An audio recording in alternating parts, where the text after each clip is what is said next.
Chennai shopping mall Aadi blockbuster KG sale. KG చీరల ప్రారంభ ధర కేవలం 150 రూపాయలు మాత్రమే. కొన్ని ప్రత్యేక చీరలపై రెండవ చీర కేవలం 9 రూపాయలకే సొంతం చేసుకోండి.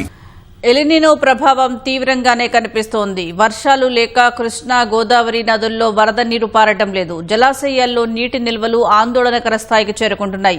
జలాశయాల్లో ప్రస్తుతం నీటి నిల్వ శాతం పూర్తి సామర్థ్యంలో 3వ వంతు లేదు. గోదావరి బేసిన్ రిజర్వాయర్లలోనూ పరిస్థితి తీవ్రంగానే ఉంది.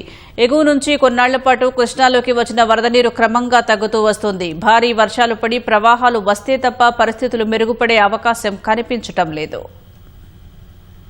ఎల్నినో ప్రభావంతో ఈ ఏడాది ఆశించిన స్థాయిలో వర్షాలు కురవకపోవడంతో రాష్ట్రంలోని ప్రధాన జలాశయాల్లో నీటి నిల్వలు భారీగా తగ్గిపోయాయి. గోదావరి, కృష్ణా నదుల్లో నీటి శాతం భారీగా పడిపోయి ఆందోళన స్థాయికి చేరుకున్నాయి. గోదావరి బేసిన్ పరిధిలో 57 జలాశయాలుండగా వాటి పూర్తి సామర్థ్యం 418.33 టీఎంసీలు. ప్రస్తుతం వాటిలో కేవలం 94.72 టీఎంసీలు మాత్రమే నిల్వ ఉంది. గతేడాది ఇదే సమయంలో 108 టీఎంసీల నీరు ఉండగా ప్రస్తుతం అంతకంటే తక్కువ నీరు నిల్వ ఉంది. గత 10 ఏళ్ల సగటు 151.62 టీఎంసీలతో పోలిస్తే పరిస్థితి మరింత ఆందోళనకరంగా మారింది. గోదావరి బేసిన్లో వారం 10 రోజులుగా ఉన్న వరద గణనీయంగా తగ్గిపోయింది. మేడిగడ్డ వద్ద ఇన్ఫ్లో కేవలం 16,000 క్యూసెక్కులకు పడిపోయింది. సమ్మక్క బ్యారేజ్ వద్ద 27,000 క్యూసెక్కులు, సీతమ్మ సాగర్ వద్ద 29,000 క్యూసెక్కుల ప్రవాహం మాత్రమే నమోదవుతోంది. కృష్ణా బేసిన్లో 30 జలాశయాలు ఉండగా వాటి పూర్తి సామర్థ్యం 640.97 టీఎంసీలు. 240.37 టీఎంసీల నీరు మాత్రమే నిల్వ ఉంది. ఇది పూర్తి సామర్థ్యంలో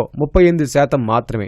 గోదావరి బేసిన్తో పోలిస్తే కొంత మెరుగ్గానే ఉన్న గతేడాది ఇదే సమయానికి ఉన్న నిల్వలతో పోలిస్తే దాదాపు సగానికి తగ్గిపోయింది. గత 10 ఏళ్ల సగటు 277.64 టీఎంసీలతో పోల్చినా కృష్ణా బేసిన్లో నిల్వలు తక్కువగా ఉందని అధికారులు తెలిపారు. ఎగువ రాష్ట్రాల నుంచి వస్తున్న ప్రవాహాలు క్రమంగా తగ్గిపోతున్నాయి. కర్ణాటకలోని ఆల్మట్టి జలాశయంలోకి ఇన్ఫ్లోలు 15,000 క్యూసెక్కులకు పడిపోయాయి. తుంగభద్ర జలాశయంలోకి వస్తున్న ప్రవాహం 10,000 క్యూసెక్కుల కంటే దిగువకు చేరింది. సమీప భవిష్యత్తులో కృష్ణా బేసిన్లో నిల్వలు వేగంగా పెరిగే అవకాశం కనిపించడం లేదు. సాధారణంగా ఈ నెలలోనే జలాశయాల్లో నీటి నిల్వలు వేగంగా పెరగాల్సి ఉండగా ఈసారి పరిస్థితి భిన్నంగా కనిపిస్తోంది. రాబోయే రోజుల్లో పొరుగు రాష్ట్రాల్లో విస్తృతంగా వానలు కురిస్తేనే గోదావరి, కృష్ణా నదుల్లో ప్రవాహాలు పెరిగే అవకాశం ఉంది. ఖరీఫ్ సాగు, తాగునీటి అవసరాలు, భవిష్యత్ నీటి నిర్వహణపై ప్రజలు అప్రమత్తంగా ఉండాలని నిపుణులు సూచిస్తున్నారు.